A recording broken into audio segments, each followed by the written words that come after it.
오늘 말씀의 제목을 왜 성령 충만을 받아야 하는가라는 제목을 가지고 하나님 말씀을 듣도록 하겠습니다.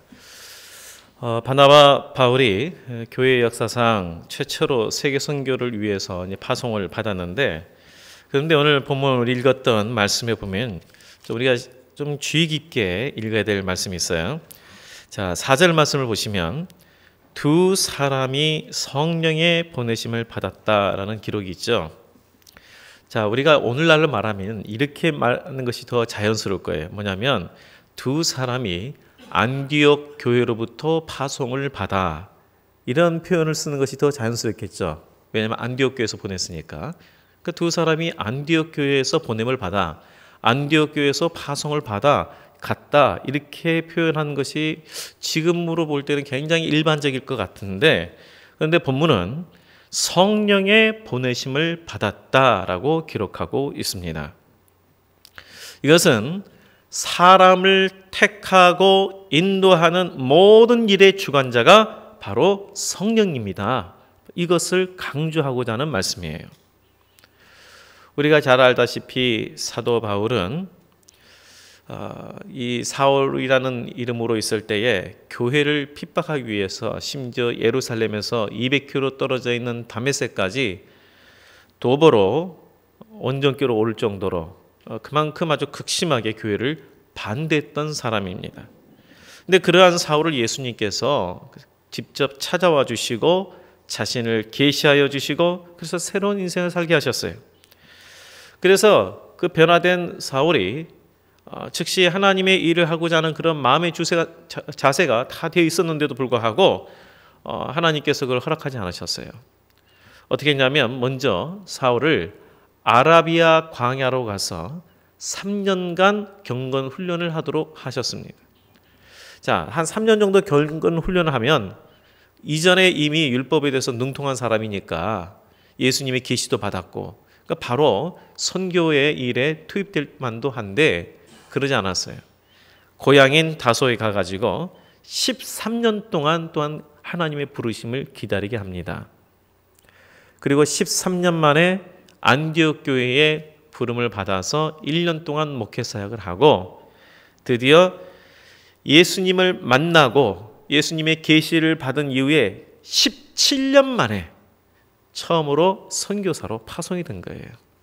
우리가 생각할 때는 예수님을 만나고 한 3년간 광야에서 훈련을 받고 하나님의 일을 즉각적으로 해도 충분할 것 같은데, 하나님은 그렇게 하지 아니하시고 17년간이나 훈련을 시키고 난 다음에 하나님의 일에 쓰셨습니다. 참 준비 기간이 좀 오래인 것 같죠. 그런데요, 그러한 준비 기간이 있었기에 기독교 역사상 가장 훌륭한 사도요, 선교사요, 신학자요, 목회자로 쓰임을 받았던 거예요. 이것이 하나님의 계획과 인도하심입니다. 이것은 우리에게도 마찬가지예요. 하나님께서 우리 가정, 내 자신을 향한 하나님의 인도하심도 이렇습니다. 내가 분명히 하나님 앞에 간구하고 하나님의 응답을 받았는데 나의 삶 속에서 왜 변화가 없을까? 하나님께서 분명히 말씀하셨는데 왜 우리 가정에 왜 이러한 하나님의 선한 인도하심이 보이지 않는 것일까?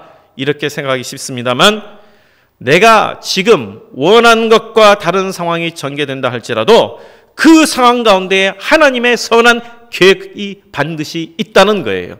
이 사울을 통해서 우리가 그것을 깨달아요. 하나님께서 부르셔서 내가 너를 이방인을 위한 사도로 내가 너를 세우겠다.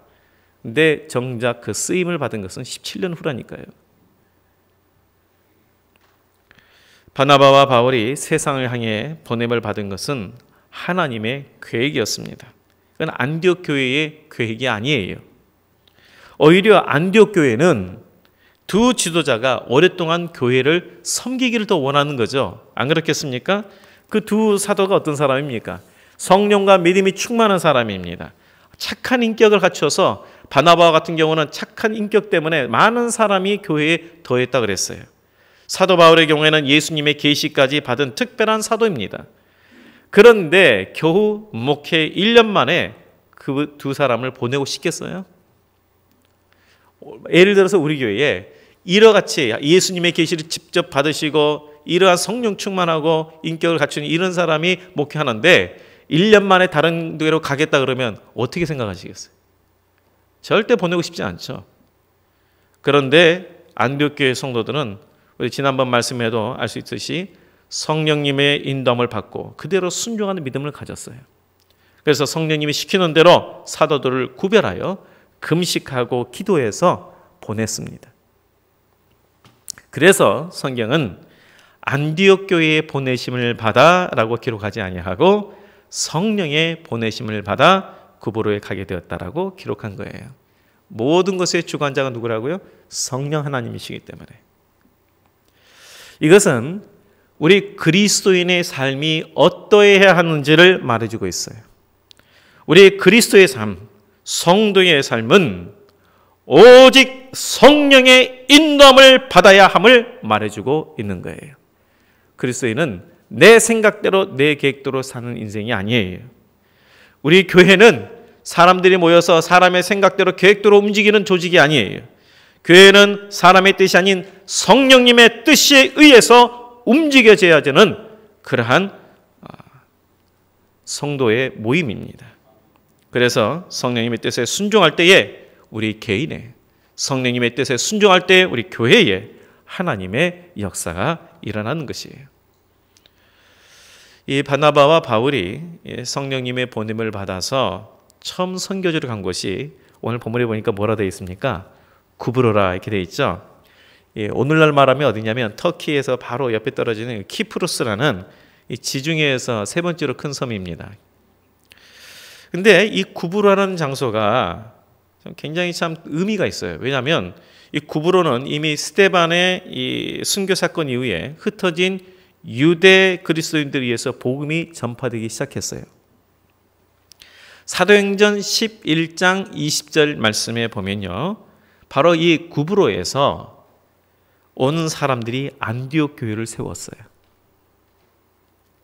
놀랍지 않습니까? 구브로에서 온 몇 사람들이 안디옥에 와서 헬라인에게도 복음을 전했어요.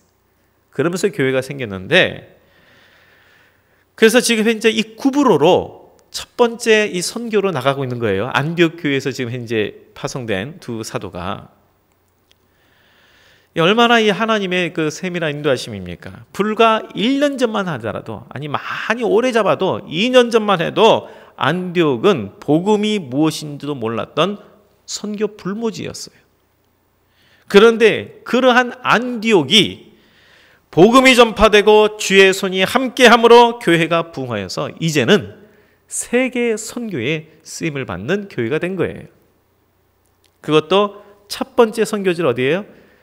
그 교회를 세운 그런 사람들이 있는 구브로에 가서 복음을 전하는 것이에요. 그렇기 때문에 한번 우리가 생각할 수 있겠죠?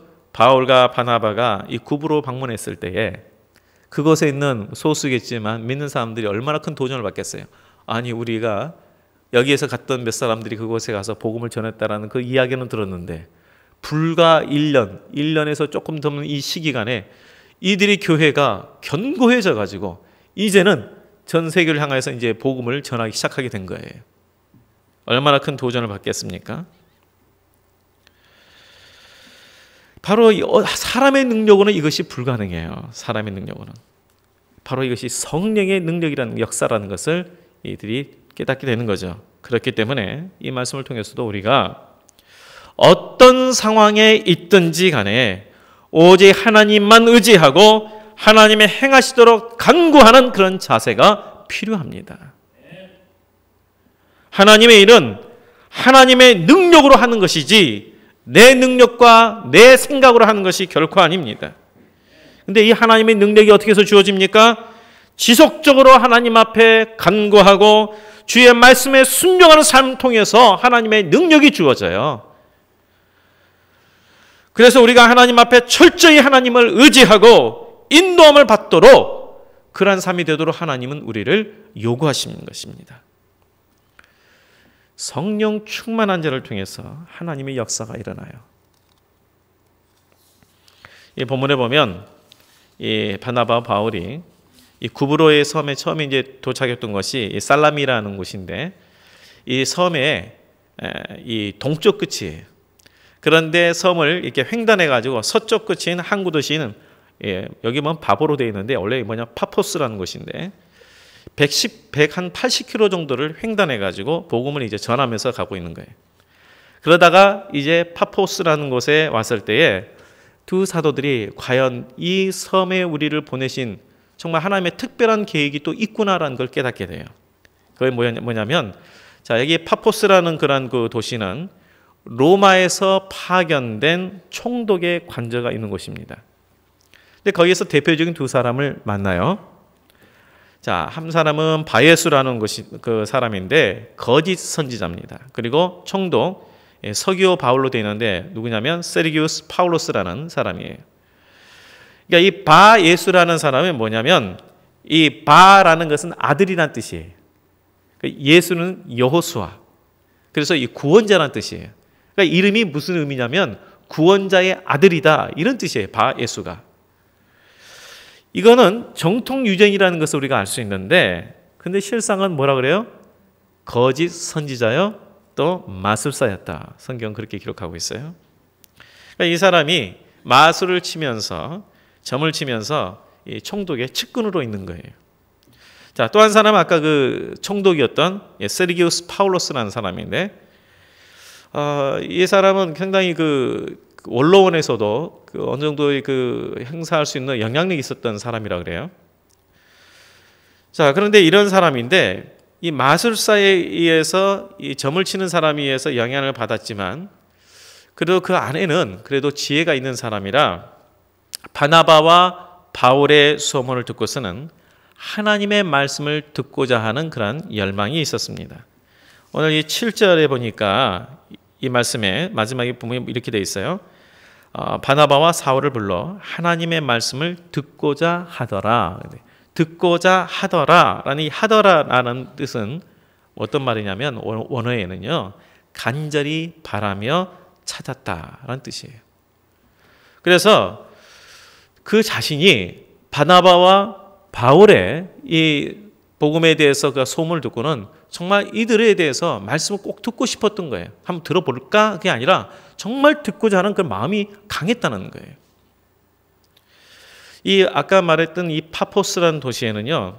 미와 사랑의 여신이었던 아프로디테의 신전이 있는 곳이고요. 그리고 본인의 옆에는 아까 말했지만 이 바예수라는 마술사가 있어요. 근데 이를 통해서 그의 영적으로 뭔가 이 마음 가운데 충족을 받지 못한 거예요. 그래서 정말 갈망하는 마음으로 복음을 듣고자 했어요. 여기에서 바울과 바나바가 야, 로마 총독을 구원하고자 하시는 하나님의 뜻을 발견하면서 야, 여기에 하나님의 뜻이 있구나. 한번 생각해 보세요.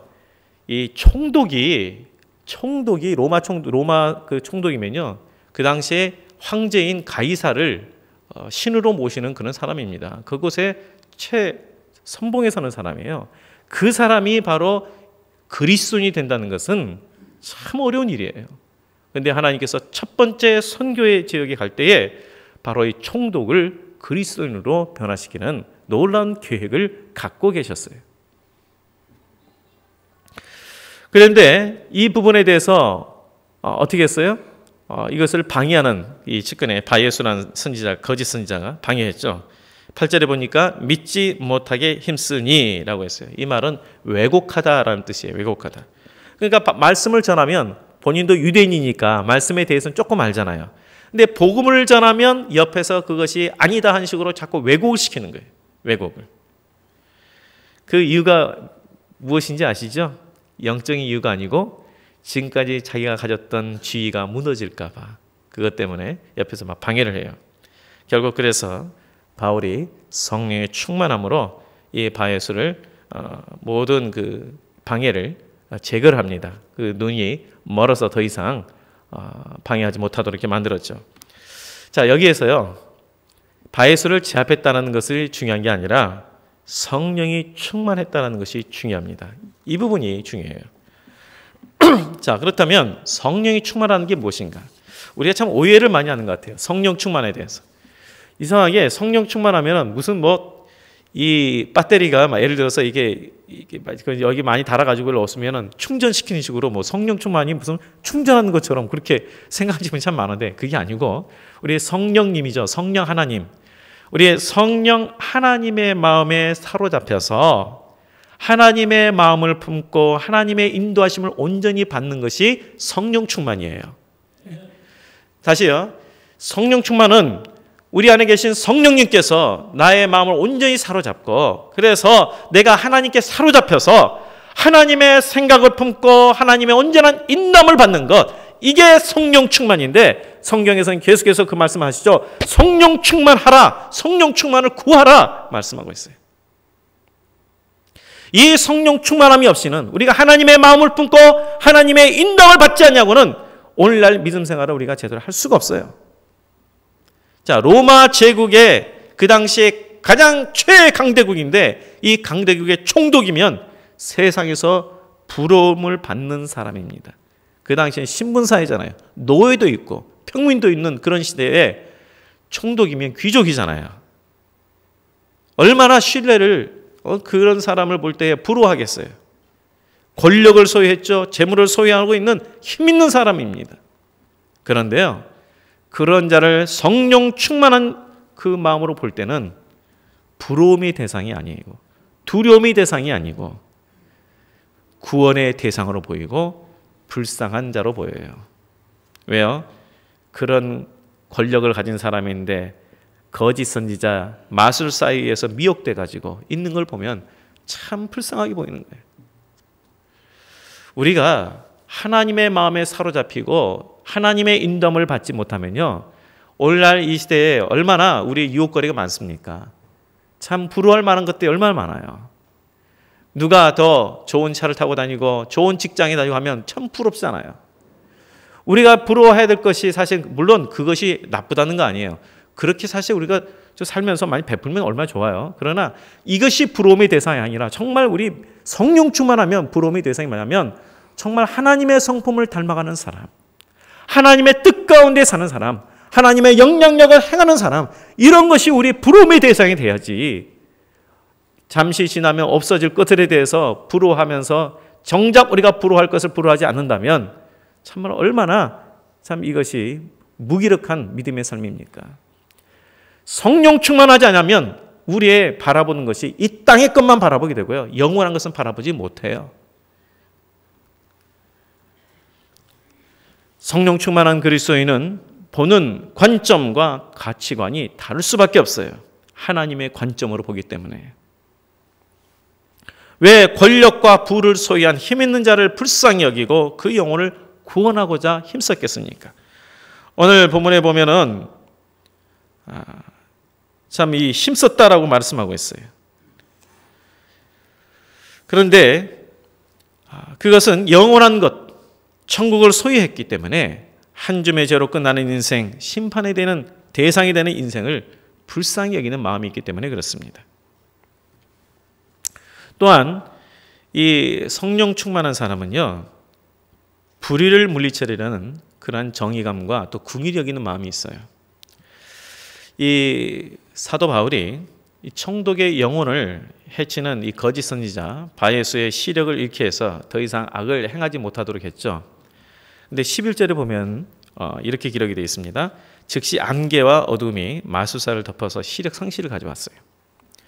여기에서 이 안개가 덮었다 했을 때도 이 안개라는 그 단어는 어떤 단어냐면요, 이 아큐리스라는 단어인데 이 단어가 우리가 말하는 이 안개가 아니에요. 이 안개가 아니고 원래 그 일반적으로 그 의사들이 히포크라테스 선언을 하잖아요. 히포크라테스는 유명한 그 의사의 선언을 하는데 이 히포크라테스가 자주 사용했던 의학적 용어가 이 바로 이 안개란, 오늘 사용된 안개예요. 아킬레스라는.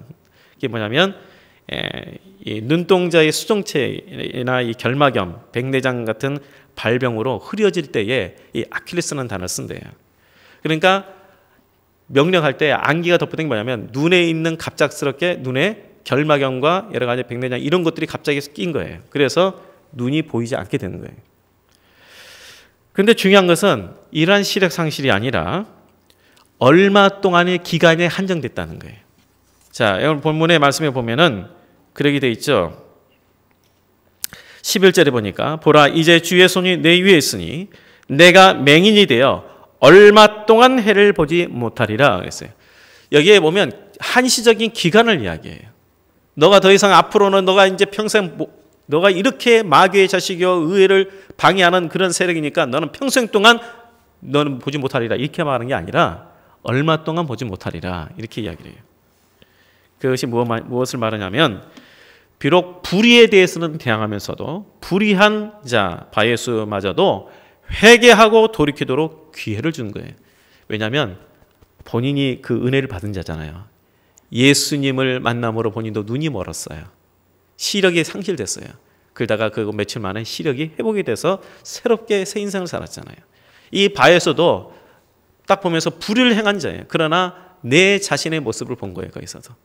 그러면서 이 시력을 상실했지만 얼마 동안 너가 보지 못하리라. 시력이 그가 회복됐을 때는 어떻게 됐겠습니까? 회개하고 또 믿지 않았겠어요? 이처럼 성령 충만할 때는 하나님의 정의뿐만 아니라 바로 이 사랑을 가지고 사람을 대하게 됩니다. 이 두 가지를 다 감당할 수가 있는 거예요. 또 성령 충만한 자가 어떠한 것인지를 사도 바울의 그 이름을 통해서도 말씀해 주고 있습니다. 자, 9절 말씀을 보시면은 바울이라고 하는 사울이 성령이 충만하여 이런 말씀이 나옵니다. 자, 여기에 처음으로 바울이라는 단어가 나와요. 바울이라는 단어가. 그런데 그 당시에 그 로마 제국에 전체에 흩어졌던 사람들이 이름이 그 유대인들이 그곳에 살았을 때는 두 개가 있어요. 하나는 히브리식 이름이 있고 하나는 로마식 이름이 있습니다. 그런데 사울은 히브리식 이름이에요. 사울은 이스라엘 초대 왕인 사울의 이름이기도 하죠. 그래서 이 왕과 같은 큰 인물이라는 뜻이 있어요. 그런데 바울은 로마식 이름인데 무슨 뜻이냐면 작다란 뜻이에요. 아마 그 바울이 원래 이제 키가 좀 작아서 그런지 몰라도 이 작다라는 이름을 지었어요. 로마식 이름으로는. 자, 근데 굉장히 그것이 의미가 있습니다. 왜 이 당시에 이때부터 바울이라는 이름이 있었을까? 우리 성도님들 성경에는요 한 단어 한 단어가 의미 없이 쓰여진 것이 하나도 없어요. 하나님께서 뜻하신 뜻이 다 있어요. 왜 이때부터 바울이라는 이름을 써가지고 그 다음부터는 계속 바울로만 씁니다. 왜 바울이라는 이름을 이 첫 선교에 썼을까? 자, 사울이 이전까지는 자신을 작은 자로 여기지 않았습니다. 예수님을 만나기 전까지는 그가 작은 자로 여기지 않았습니다. 세상에서 인정받고 큰 인물이 되고자 했었어요. 그는 학식에 있어서도 그간 아주 뛰어난 학식을 가졌고요. 로마 시민권도 가지고 있었고요. 가문도 뼈대 있는 정통 유대인 가문이었어요. 자기를 작은 자로 여기지 않았습니다. 어느 정도 자기는 그래도 어느 정도 엘리트 계층에 있는 사람이다. 뛰어난 사람이라고 생각을 했어요. 그러나 이러한 내가 작은 자가 아니고 어느 정도 갖춰진 사람이라고 자만했을 때는 성령의 충만함을 받을 수 없었어요. 하나님의 마음을 제대로 품지 못했어요. 그러나 자신이 하나님 앞에서 얼마나 작은 자인 자를 진정으로 깨달았을 때에 비로소 성령 충만한 자가 될 수 있었어요. 하나님의 마음을 품게 됐던 것이죠. 그래서 사울이라는 이름이 아니라 정말 하나님 앞에서 나는 작은 자다. 나는 내 힘으로 어떤 것도 할 수 없다. 그러한 바울이라는 이름으로 세상을 변화시키는 하나님의 사람이 된 것이에요. 그때부터 바울이라는 이름을 쓰게 된 거예요. 내가 스스로 크다라고 생각될 때는 하나님께서 나를 통해 역사하지 않아요. 내가 하나님 앞에서 정말 작은 자다. 하나님이 나와 함께하지 않으면 나는 어떤 것을 할 수 없는 작은 자다. 이런 고백을 할 때에 하나님께서 나를 통해서 역사하시는 거예요. 우리 성도님들, 바로 이것이 성령 충만한 자의 모습이에요. 우리가 아까 성령 충만이 뭐라 그랬습니까? 온전히 하나님 앞에 사로잡혀서 하나님의 생각을 품고 하나님의 마음을 품고 하나님의 인도를 받는 것, 이것이 성령 충만이라고 그랬어요. 바로 이런 성령 충만할 때에 내가 낮은 자인 것을 깨닫고, 성령 충만할 때에 우리가 이 땅의 어떤 것을 추구하지 아니하고 오직 하나님의 관점으로 바라보면서 살 수가 있습니다. 신앙생활이 무엇입니까? 자, 우리 한번 생각해 보셔야 돼요. 우리가 신앙생활, 우리가 왜 교회에 나와서 신앙생활을 합니까? 우리가 시간이 지나면서 지날수록 이걸 잊어버렸어요. 왜 신앙생활 하는지 잊어버렸어요. 신앙생활이 뭔가 하면 한참 생각해야 돼요. 도대체 신앙생활하는 게 뭐지? 교회 나와 예배드리는 게 신앙생활인가? 그러다 보니까 어느 순간에 뭔가 좀 이렇게 내가 이런 생각이 드는 거예요. 도대체 내가 교회를 왜 나가야 되지? 오늘날 보니까 교회에 막 그냥 비난도 많이 받고 부패한 것도 많은데 내가 왜 교회에 왜 나가야지? 이런 생각이 들기 시작하는 거예요. 왜 그래요? 신앙생활이 뭔지를 모르니까. 자, 오늘 말씀은 그걸 말해주고 있어요. 신앙생활은 살아계신 하나님과 동행하는 거예요. 오늘 기도할 때도 이 살아계신 하나님이 있는데 굉장히 좀 의미가 있어요. 우리가 살아계신 하나님과 동행하는 거예요. 근데 하나님을 어떻게 생각하냐면 요즘에는 하나님은 계신 건 아는데 저 박물관에 있는 보관되어 있는 어떤 유물과 같이 생각하는 경우가 참 많아요. 성경 말씀에 기록된 말씀도 이것은 옛날 고전 이로 생각해요. 지금 살아계시는 하나님, 지금 살아서 우리를 인도하시고 역사하신 그 하나님이 아니라 과거에 계셨던 하나님을 믿는 경우가 참 많아요. 그게 아니에요.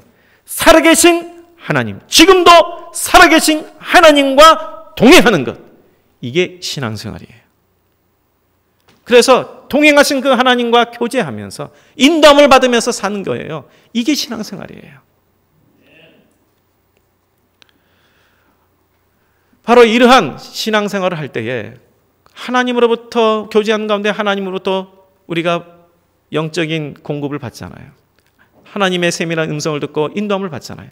거기에 참으로 감격이 있고 기쁨이 있고 담대함이 있고 소망이 있는 거예요. 그래서 웬만한 어려움에 대해서는 끄떡하지 않고 사는 거예요. 그런데 이러한 신앙생활이 되지 않으면 조금 내 마음에 안 들고 조금 기분이 나쁘면 그냥 교회를 떠나기도 하고 그냥 신앙생활에서 주저앉기도 하고 하는 그런 거예요. 우리가 성령의 인도함을 받을 때에 지금의 상황의 어려움과 응답의 지체됨 때문에 낙심하지 않습니다. 바울이 예를 들어서 하나님께서 17년 만에 그를 본격적으로 쓰셨다면 그 기간 헛된 기간입니까? 아니에요. 하나님께서 그를 더 크게 쓰시기 위해서 준비한 시간이에요. 우리가 그런 성령 충만한 하나님의 마음을 알고 하나님의 뜻을 알면 우리에게 주어진 이 시간들을 헛되게 여기지 아니하고 낙심하지 않습니다. 뿐만 아니라 스스로 낮춤으로 하나님의 나를 통해 역사하시는 생명의 통로가 되는 것입니다. 그래서 성령의 인도함을 받는 성령 충만이 우리에게 절대적으로 필요합니다. 그냥 있으면 좋은 게 아니고요. 절대적으로 필요해요. 우리 하나님의 마음을 품고 하나님의 인도함을 받는 사람이 절대적으로 필요합니다. 그래야만 오늘같이 이 많은 유혹의 시대에 우리가 하나님의 백성으로 하나님의 자녀로 살 수가 있는 것입니다. 우리 모두가 하나님의 마음을 품고 그 뜻대로 순종하는 성령 충만한 자가 되시기를 주의 이름으로 축복드리겠습니다.